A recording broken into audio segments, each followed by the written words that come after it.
трейлер Мұхтар Әуезовтың «Қараш-қараш» хикаясы оқиғасы бойынша оқырмандарды қызықтыру мақсатында түсірілген.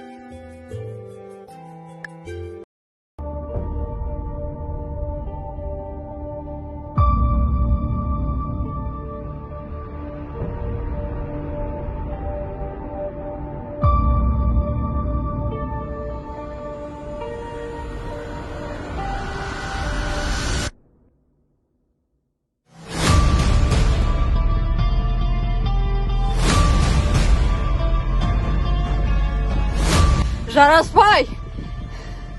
Мен абақтыға жабайын деп жатыр. Ал сен болса мен сатып кеттің.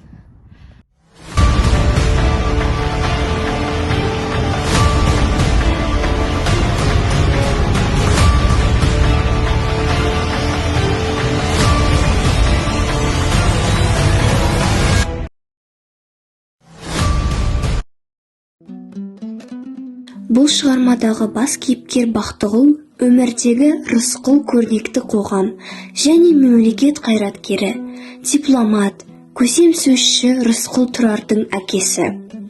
Байлардың таны атқан, кедейдің күні батқан, тар кезеңде қожасынан қысым, қиянат, қорлық, зорлық көрген сіңірі шыққан кедейлердің әділдікті, еркіндікті аңсаған, сол кездегі қазақ халқының басында болған қиын кезеңді Рысқұлдай өжет ердің іс-әрекетімен суреттегенін білдік.